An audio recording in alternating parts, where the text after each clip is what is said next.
کہ ہم ساتھ ہی ساتھ بجٹ ریجیکٹ کروانے کے بعد گورنمنٹ بھی آٹومیٹکلی اس کے تنازع میں فال کر جائے گی. تو یہ پولیٹیکل سکسیس تو ضرور ہے عمران خان کے نمبرز کا, ان کے اتحادی پارٹیز کا, جو ہم نے اے پی سی کے ساتھ دیکھا کہ اے پی سی میں بھی ساری اپوزیشن پارٹیز بھی پوری نہیں ہو سکی اور پھر فوراً ہی بعد میں بجٹ پاس ہو گیا. تو سیاسی طور پہ جو پچھلے 4-1 ہفتے سے ایک انسرٹنٹی تھی وہ میرا خیال ہے کہ آنے والے دنوں میں کم ہوگی. لیکن حبیب صاحب کی بات سے میں بالکل اتفاق کرتا ہوں, بابر اعوان صاحب کا موقف اپنی طرف, لیکن حبیب صاحب کی بات سے میں اتفاق کرتا ہوں کہ یہ 5550 کا نمبر جو ہے یہ ریچ کرنا کوئی آسان کام نہیں ہوگا. یہ بتاتے جائیں کہ اگر یہ نمبر ریچ ہو گیا, اگر یہ نمبر اچیو ہو گیا تو یہ پاکستان کی تاریخ کے اندر سب سے بڑی کلیکشن ہوگی. اس سے بڑی کلیکشن آج تک پاکستان کی تاریخ میں کسی حکومت نے نہیں کی. اس کا پہلا حصہ ڈاکیومنٹیشن ہے, اس کا دوسرا حصہ کلیکشن ہے. یہ ہو سکتا ہے, اور جس بات کے اوپر ہمیں بطور میڈیا کانسٹنٹلی ان کے اوپر نظر رکھنی پڑے گی کہ اگر ڈاکیومنٹیشن اکانومی کی اس سال کے اندر پوری ہو جائے یا کافی حد تک ہو جائے اور آپ کا ٹارگٹ اچیو نہ بھی ہو تو یہ بھی بہت بڑا سکسیس ہوگا, کیونکہ ڈاکیومنٹیشن جب ایک دفعہ ہوگی, جب آپ ٹیکس فائلر بن گئے, حبیب صاحب ٹیکس فائلر بن گئے, میں ٹیکس فائلر بن گیا, میں بھی ہوں, بٹ الف بے پہ جب ٹیکس فائلر بن گئے تو اس کے بعد ٹیکس کو اوائڈ کرنا بڑا مشکل ہو جاتا ہے. اس وقت صرف ٹیکس اوائڈنس کا مسئلہ نہیں ہے, اس وقت یہ ہے کہ بہت سے لوگ جو کہ کمائی کر رہے ہیں وہ ٹیکس کے نیٹ کے اندر فال ہی نہیں کرتے, ان کے پاس ایف بی آر کا نمبر ہی نہیں ہے, ایف بی آر ان کے پاس جا ہی نہیں سکتی, دیگر پروونشل ٹیکس کلیکشن ایجنسیز نہیں جا سکتی. تو میرا خیال ہے ڈاکیومنٹیشن جو ہے وہ زیادہ بڑا چیلنج ہوگا, کلیکشن ول فالو. صحیح. بہرحال حکومت نے یہ بجٹ پاس کر لی, اپوزیشن نے خوب شور شرابہ کیا لیکن بجٹ پاس ہو گیا. وہ حکومت اپوزیشن جو دعوے کر رہی تھی کہ بجٹ کو کسی صورت پاس نہیں ہونے دیں گے, اب وہ کہاں پر اسٹینڈ کرتی ہے. ساتھ ہی ساتھ شہباز شریف جو پی اے سی کے چیئرمین شپ جو انہوں نے چھوڑ دی ہے, یہ فیصلہ پارٹی نے کیوں کیا, اس کے لیے بڑی تگ و دو کی تھی. حکومت سے جو خوب جو ہے وہ آڑ لگا لی تھی اپوزیشن نے کہ جی ہر صورت شہباز شریف ہی پی اے سی کے چیئرمین بنیں گے, تو ایسا کیا ہوا. اس ساری صورتحال پر بات کریں گے. مسلم لیگ نون کے سینئر رہنما رانا ثناء اللہ صاحب ہمارے ساتھ موجود ہوں گے.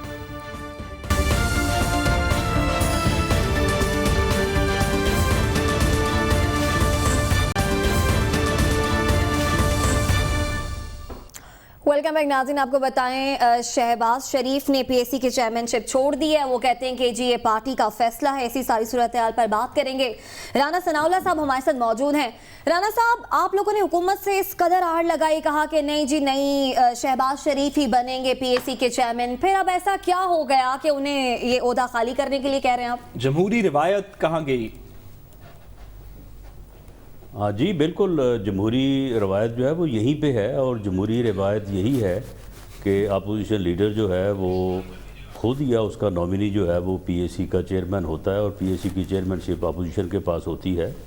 اور اس وقت بھی میاں صاحب نے یہ ڈیسیجن کیا تھا کہ ہم میں سے خواجہ آصف صاحب کا اس وقت نام پارٹی نے فائنل کیا تھا, لیکن انہوں نے ایک دم, کیونکہ ان کو جلدی بڑی ہوتی ہے, یہ بڑا پریمپٹ کرتے ہیں اس قسم کی گھٹیا گفتگو کرنے میں, تو انہوں نے کہا کہ جی نہیں وہ کیونکہ نیب میں ان کے اوپر الزام ہے تو لہٰذا ہم ان کو نہیں بننے دیں گے. تو اس کے اوپر پھر اپوزیشن نے سٹینڈ لیا کہ یہ اپوزیشن کا فیصلہ ہے کہ وہ کسے بناتی ہے, یا اپوزیشن لیڈر خود بنتا ہے, آپ یہ فیصلہ نہیں کر سکتے. رانا صاحب سوال سٹینڈ آف ہوا تھا, سوال دو اور اس بنیاد پہ پھر جو ہے وہ میاں صاحب بنے. جی رانا صاحب سوال دو ہیں. ایک یہ کہ جو ابھی آپ نے کہا کہ opposition leader P S C کا چیئرمین ہوتا ہے یا اس کا کوئی نامنی, یہ اس وقت آپ کا موقف نہیں تھا, یہ موقف کیسے بدلا؟ پہلا سوال. دوسرا یہ کہ تمام عوام, تمام ٹی وی دیکھنے والے, سیاست پہ تھوڑی نظر رکھنے والے, وہ کہتے ہیں کہ کتنی دیر یہ بات چھپائی جا سکتی ہے کہ پی ایم ایل این کے اندر دو مختلف بیانیے ہیں. مریم نواز صاحبہ کا بیانیہ جو ہے اور شہباز شریف صاحب کا بیانیہ وہ ایک نہیں ہے. وہ خواہ مساق معیشت ہو یا کانفرنٹیشن کی پالیٹکس ہو, یا اب اس کے ریزلٹ میں شہباز شریف صاحب کی removal as P S C chairman ہو, یہ لوگوں کا سوال ہے. جی پہلی بات تو یہ ہے کہ اس وقت پی ٹی آئی کی حکومت یا پی ٹی آئی جو ہے وہ ہمیں ڈکٹیٹ کر رہی تھی. یہ کہہ رہی تھی کہ ٹھیک ہے اپوزیشن کا پی اے سی حق ہے, لیکن ہمارا یہ کہنا ہے کہ آپ لیڈر آف دی اپوزیشن کو نہ بنائیں, آپ کسی اور کو بنا دیں. تو ان کی اس حرکت یا ضد کی وجہ سے ہم نے کہا تھا کہ نہیں, یہ آپ ڈکٹیٹ نہیں کر سکتے کہ لیڈر آف دی اپوزیشن خود بنے یا کسی کو نامینیٹ کرے. یہ اس کا فیصلہ، یہ آپ کا فیصلہ نہیں ہے کہ آپ یہ کہہ رہے ہیں کہ جی وہ کسی کو نامزد کر دے خود نہ بنے. تو یہ تو اس وجہ سے معاملہ پیدا ہوا تھا. جہاں تک آپ یہ کہہ رہے ہیں کہ جی یہ بیانیہ کہاں تک چھپے گا، یہ پچھلے 40 سال سے جو ہے وہ جو ہے یہ چھپا ہوا ہے، یا اس قسم کی جو ہے وہ یعنی سوچ رکھنے والوں کو جو ہے وہ مایوسی ہو رہی ہے کہ جی میاں نواز شریف اور میاں شہباز شریف میں اختلاف ہے. تو میرا خیال ہے کہ 40-45 سال یہ بھی اسی طرح سے چھپا رہے گا، اور انشاءاللہ تعالی پاکستان مسلم لیگ نون کی قیادت جو ہے وہ بطور صدر رانا صاحب، شہباز شریف رانا صاحب صاحب پچھلی دفعہ جب یہ بات آج سے کوئی میاں نواز شریف صاحب ایک کریں گے، مہینہ پہلے چلی تھی، مریم نواز صاحبہ بھی ساتھ ہوں گی، حمزہ شہباز بھی ساتھ ہوگی، ہم سب بھی ساتھ ہی ہوں گے. اچھا صحیح، آپ سب رانا ساتھ صاحب پچھلی دفعہ جب یہ بات چلی، یعنی بجٹ سے کچھ عرصہ پہلے جب یہ بات چلی تھی کہ جناب رانا تنویر صاحب آ جائیں گے پی ایس سی کے چیئرمین، تو اس وقت پاکستان پیپلز پارٹی کی طرف سے ایک اعتراض اٹھایا گیا تھا کہ جناب اس تبدیلی پر ہم سے بھی مشاورت کریں. اب آپ کے سامنے ایک تو یہ تبدیلی ہے، ساتھ دوسری تبدیلی یہ ہے، جس ظاہر ہے اے پی سی کا آپ بھی حصہ تھے، تو اس میں آپ نے طے کیا تھا کہ چیئرمین سینٹ کو ہٹایا جائے گا. اب ایک طرف آپ کی میٹنگز جاری ہیں، دوسری طرف زرداری صاحب میٹنگز کر رہے ہیں. کیا آپ دونوں کے درمیان ان دونوں معاملات پہ کچھ بات ہو چکی ہے؟ دیکھیں، میری انفارمیشن کے مطابق جو ہے وہ سینٹ کے چیئرمین کے لیے مشترکہ نام پہ جو ہے وہ تقریباً کنسنسس ہے. حاصل بزنجو دو صاحب تو نام نہیں؟ ہیں، دونوں میں سے ایک نام جو ہے اس کا تعلق پیپلز پارٹی سے ہے، ایک نام کا تعلق پیپلز پارٹی سے نہیں ہے.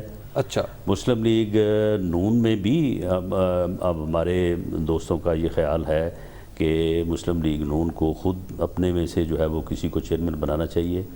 لیکن بہرحال دو ناموں میں سے ایک نام کے اوپر تو دونوں لیڈرشپس میں جو ہے وہ اتفاق ہے.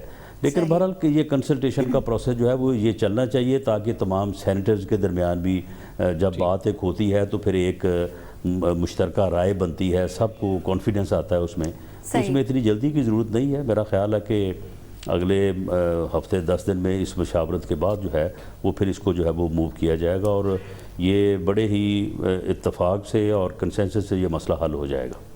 ٹھیک ہے، اور ایسا ہی ہونا چاہیے. بہرحال پروگرام میں وقت ہوئے بریک کا. رانا ثناء اللہ ہمارے ساتھ موجود ہیں، ان سے جانیں گے کہ بھرپور احتجاج کے باوجود بجٹ تو پاس ہو گیا، اسے اپوزیشن روک کیوں نہ سکی، اور آج وزیر اعظم عمران خان کو اپوزیشن بینچ بھی کچھ خاموش اور خالی دکھائی دیے. اس کی وجہ بھی جانیں گے، ہمارے ساتھ رہیے گا.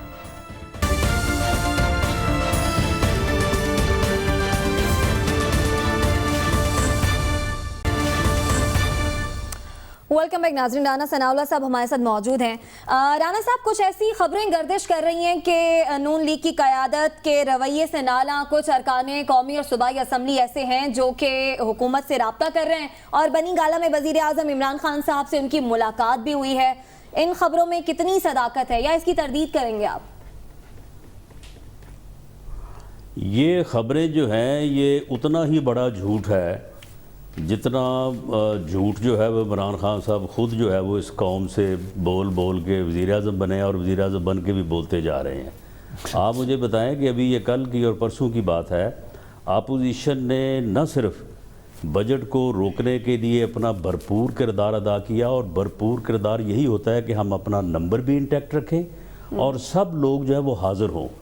تو ہمارا نمبر بھی انٹیکٹ تھا اور ہمارے سارے لوگ جو ہے وہ حاضر تھے. ہمارا آج غیر حاضر تھے جو کہ وزیر اعظم کو کھٹک رہا تھا. 4-5 مرتبہ جی نہیں، بالکل کوئی غیر حاضر نہیں تھا. ہمارا کاؤنٹ جو ہے وہ 148 سے 149 کا تھا، اور 5 آدمی جو ہے وہ ہمارے جو ہے وہ 3 ملک سے باہر تھے، 2 گرفتار تھے. اچھا رانا صاحب یہ بتائیے گا کہ آج شہباز شریف صاحب مجبوری کی وجہ سے فرمایا ہے کہ ہم اور سن لیں اور جو گورنمنٹ کا کاؤنٹ ہے وہ 176 اور 178 تھا، صرف 16 ووٹوں کا فرق ہے، صرف 16 ووٹوں کا. ٹھیک ہے، یہ ہے حکومت کی اکثریت. اچھا آج شہباز شریف صاحب نے کہا کہ جناب ہم سمجھتے ہیں کہ مڈ ٹرم الیکشن اس معاملے کا حل ہے. اگر کوئی تبدیلی لانی ہے تو ان ہاؤس نہیں آ سکتی. یہ جو مڈ ٹرم والی بات ہے آل پارٹیز کانفرنس سے باہر آ کے یہ کی گئی ہے, اندر بھی کیا یہ بات ہوئی تھی یا باہر آ کے پالیسی بدلی ہے؟ ریزن کیا ہے؟ دیکھیں جی, ہمارا تو بڑا واضح موقف ہے کہ یہ حکومت جو ہے یہ اس ملک کے مسائل کو حل کرنے کی بجائے اس ملک کی تباہی کا باعث بن رہی ہے, اور اس ملک کی اکانومی کو اس نے جو ہے وہ تباہ و برباد کر دیا ہے. ان کی پالیسیاں جو ہیں ان کی وجہ سے جو ہے وہ ملک جو ہے وہ مزید جو ہے وہ خرابی کی طرف جا رہا ہے. اس لیے اس حکومت کو ہٹایا جائے اور مڈ ٹرم الیکشن کی طرف جو ہے وہ جایا جائے. اس کے اوپر پیپلز پارٹی جو ہے اس کی ریزرویشن ہے, اس لیے یہ بات جو ہے یہ اعلانیے میں شامل نہیں تھی. لیکن بہرحال پیپلز پارٹی کے جو کو چیئرمین ہیں آصف زرداری صاحب, ان کا یہ کہنا ہے کہ ہاں ہم اس بات کے اوپر تیار ہیں کہ مڈ ٹرم الیکشن اور حکومت کا ہٹانا, لیکن ہم سمجھتے ہیں کہ اس میں جمہوریت جو ہے اس کو ڈیریل نہ کر دی جائے یا اس کے متعلق جو ہے وہ کوئی غلط صورتحال نہ ہو. تو اس کے اوپر یہ رہبر کمیٹی میں بیٹھ کے جو طریقہ کار ہے ان کے اوپر بات ہو جائے گی. رانا صاحب, گورنمنٹ کی بہت سی نااہلیاں ہیں, آپ نے درست کہا کہ ان سے اکانومی ہینڈل نہیں ہوئی, ان کی بہت سی اور نااہلیاں ہیں, لیکن ان کا نیریٹو جو ہے وہ اس وقت کلیئر ہے کہ بجٹ سے وہ بجٹ انہوں نے پاس کروا لیا. اب وہ کہتے ہیں کہ ایک اکاؤنٹیبلٹی ڈرائیو جو ہے, احتساب کا جو عمل ہے, اس میں مزید شدت آئے گی اور ہم کوشش کریں گے اس ٹیکس کے ہدف کو اچیو کرنے کا. اپوزیشن کی پارٹیز کے اندر کوئی یونائٹڈ آئیڈیا نہیں نظر آ رہا. سب کہتے ہیں سوری سر سوال, سب کہتے ہیں کہ گورنمنٹ نااہل ہے, اس کو ڈسلوج کیسے کریں گے؟ کیا یونائٹڈ اسٹریٹجی ہے یا کوئی نہیں ہے اس وقت؟ دیکھیں سعد, یہ گورنمنٹ نااہل ہے اور نالائقوں کا یہ ٹولہ ہے, اور ان لوگوں نے اس ملک کی جو تباہی کا سامان IMF کی ڈائریکشن پہ یہ بجٹ کی صورت میں پیدا کیا ہے. ہم نے نہ صرف بجٹ کو روکنے کی کوشش کی ہے بلکہ ہماری کوشش جو ہے وہ عوام کو ہوتی ہوئی نظر آئی ہے. ہمارا یہی ایم تھا کہ ہم نہ صرف کوشش کریں روکنے کی بلکہ لوگوں کو نظر بھی آئے. تو سر بس وہ ایم ختم ہو گیا, اب آگے کی کوئی اسٹریٹجی نہیں؟ الماری میں نہیں رکھ لینا. ہاں نہیں, اسٹریٹجی ہے, بڑی اسٹریٹجی ہے, کیوں نہیں. بات یہ ہے, آگے کی اسٹریٹجی یہ ہے کہ اب انہوں نے اس کو الماری میں تو نہیں رکھ لینا, اس کو نافذ کرنا ہے نا. یہ کریں نافذ لوگوں کے اوپر. اس کے اثرات جو ہیں یہ جب یہ مہینے بعد لوگوں کو بل آئیں گے اور جب یہ لوگوں کے گھروں پہ جائیں گے, لوگوں کے کاروبار بند یعنی اس بجٹ میں جو موجود ٹیکسیشن ہے, میں یہ آپ کو دعوے سے کہتا ہوں, میری بات یہ نوٹ کر لیں, اگر یہ بجٹ جو ہے انفورس ہوا, اس ملک میں نہ کسی کا کاروبار رہے گا اور نہ ہی کوئی آدمی جو ہے وہ 2 وقت کی روٹی کھانے کے قابل رہے گا. یہ یا بجٹ انفورس ہو جائے گا, تو اگر انفورس ہوا تو پھر یہ لوگ جو ہیں یہاں سے یہ تو کہہ رہے ہیں نا اثاثے ظاہر کریں. جن لوگوں کے پاس تھوڑی بہت ہمت ہے وہ اپنے اثاثے منتقل کر رہے ہیں. تو رانا صاحب, یعنی انہوں نے اس قسم کی صورتحال پیدا کر دی ہے, یہاں پہ تو کوئی کاروبار نہیں کر سکے گا. ایسی خطرناک صورتحال میں آپ کتنا وقت دیں گے اس حکومت کو؟ دیکھیں جی, اگر یہ یعنی انہوں نے یہ کہا ہے کہ یہ 5500 یعنی 5500 ارب روپیہ جو ہے وہ اکٹھا کریں گے, ریونیو کلیکشن ہے.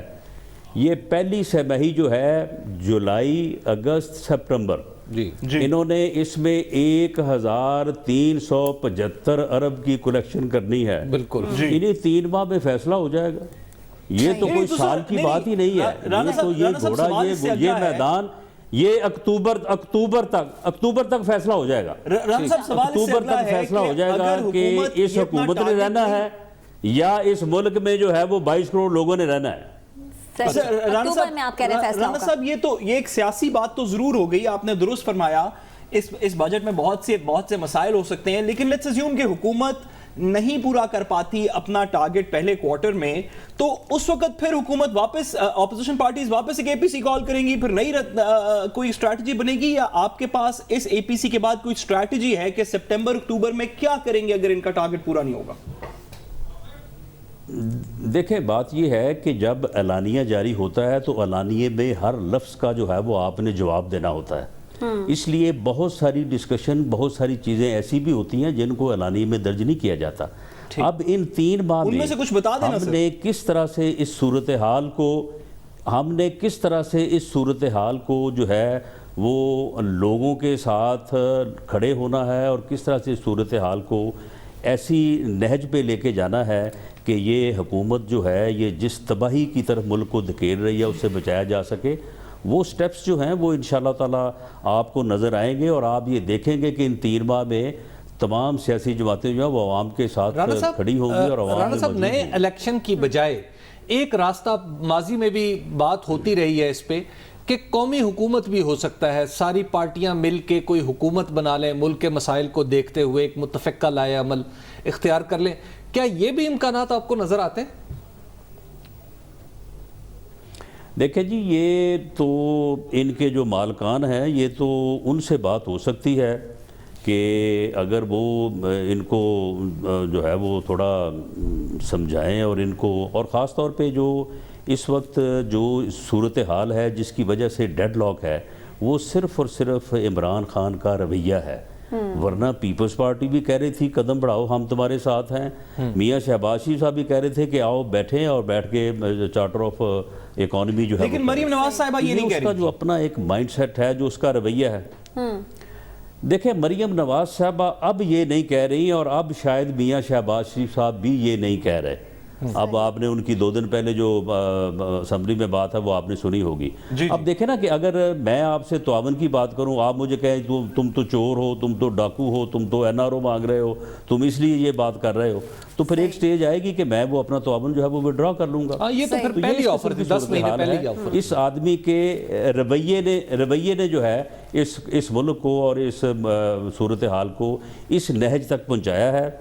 اب جو قوتیں اس کو لے کے آئی ہیں, جو IMF اس کے ساتھ کھڑی ہے, اب IMF جو ہے اور وہ قوتیں دیکھ لیں نا 3 ماہ میں فیصلہ ہو جائے گا. اگر تو انہوں نے اپنا ٹارگٹ اچیو کر لیا تو ٹھیک ہے جی, پھر ملک یہ چلائیں, پھر ہمیں اعتراض کرنے کی جو ہے وہ کوئی ہمارے پاس گنجائش نہیں ہوگی. تو ان 3 ماہ میں فیصلہ ہو جائے گا, اکتوبر تک فیصلہ ہو جائے گا. ٹھیک ہے, آپ کہتے ہیں کہ اکتوبر تک فیصلہ ہو جائے گا. بہت شکریہ. رانا ثناء اللہ صاحب ہمارے ساتھ موجود ہیں. وقت ہے بریک کا. بریک سے جب واپس آئیں گے تو ایمنسٹی اسکیم کی بات کریں گے جس پر FBI نے صاف صاف کہہ دیا ہے کہ توسیع نہیں ہوگی. ہمارے ساتھ رہیے گا.